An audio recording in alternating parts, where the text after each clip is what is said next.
माननीय अशोकराव चौहान।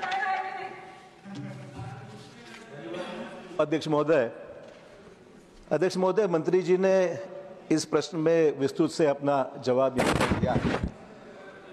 अध्यक्ष महोदय, आप तो जानते हैं कि ये सब स्टेट सब्जेक्ट है। आप पैसा केंद्र से राज्यों को देते हैं और स्टेट गवर्नमेंट इसकी इम्प्लीमेंटेशन के लिए जिम्मेदारी अपनाती है कि उनको ये सब इम्प्लीमेंट करना पड़ता है।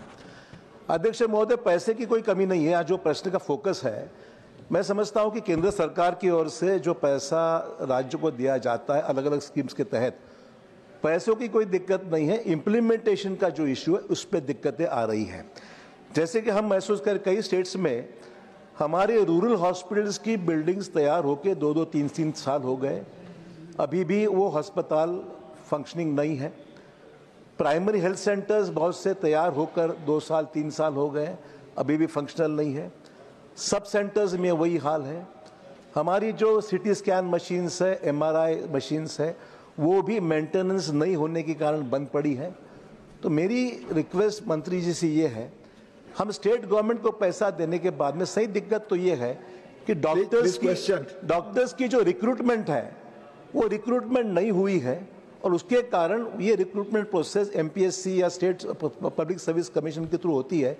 2-2, 3-3 साल तक रिक्रूटमेंट की प्रोसेस चलते रहती है और वो डॉक्टर्स नहीं होने के कारण, डॉक्टर्स की कमी नहीं है, रिक्रूटमेंट की प्रोसेस वक्त पे नहीं होती है, इसलिए 2-2, 3-3 साल तक बिल्डिंग्स तैयार होकर इक्विपमेंट लगाकर भी उसका इस्तेमाल नहीं होता है। सवाल तो मेरा रिक्वेस्ट ये है मंत्री जी से, क्या हम टाइम बाउंड उसके ऊपर रिक्रूटमेंट की process, doctors, paramedical staff, nurses की रिक्रूटमेंट हम इंप्लीमेंट करने के बारे में स्टेट गवर्नमेंट के कोई ऊपर हम एक अंकुश रखें ताकि आपका दिया हुआ पैसा सही इस्तेमाल हो और खास करके रूरल एरिया के लोगों के लिए इसका फायदा हो। इसके बारे में मंत्री जी कृपया हमें अवगत कराएं।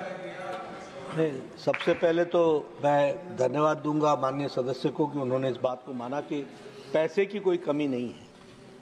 यानी फाइनेंशियली हम हमेशा सारी चीज़ों को जो भी आवश्यकता है उसको देने का प्रयास कर रहे हैं और आप बड़े तजुर्बेकार हैं क्योंकि आपने मुख्यमंत्री के रूप में भी काम किया है, सारी चीज़ों को आप जानते हैं। हमारा प्रयास ये है कि जैसे NHM में डॉक्टर्स की कमी है तो हमने कहा यू कोट वी पे, यानी डॉक्टर्स को आप तनख्वाह करने के लिए उनकी तनख्वाह डॉक्टर कोट करें, हम पे करेंगे। यहाँ तक हम फ्लेक्सी पूल के तहत हम लोगों को जोड़ रहे हैं। नर्सिंग स्टाफ के लिए भी हम लोगों ने इसी तरीके से किया है। मैन पावर का रिक्रूटमेंट तो स्टेट का विषय है, वो स्टेट करेगी। हमने एक काम और हम जिस ओर हम आगे बढ़ रहे हैं कि हम स्टेट की कैपेसिटी बिल्डिंग भी बढ़ाएं, क्योंकि बहुत सी चीज़ें ऐसी होती हैं कि हम फाइनेंशियली उनको दे देते हैं लेकिन जो एजेंसीज वो आगे इम्प्लीमेंट करते हैं, जैसे उन्होंने कहा कि प्राइमरी हेल्थ सर्विस में प्राइमरी हेल्थ सेंटर या आयुष्मान आरोग्य मंदिर, इनको अब हम लोग नेशनल क्वालिटी एश्योरेंस स्टैंडर्ड्स पर हम काम कर रहे हैं, एनक्वास पर काम कर रहे हैं, इनकी क्वालिटी को सुधार करने का काम कर रहे हैं और उसके करने के लिए जो कैपेसिटी बिल्डिंग में भी अगर आवश्यकता हो तो वो कैपेसिटी बिल्डिंग भी हम कर रहे हैं। बहुत जल्द स्टेट की परफॉर्मेंस भी इम्प्रूव करेंगे और उनकी हम मॉनिटरिंग भी कर रहे हैं। इतना मैं जरूर। धन्यवाद।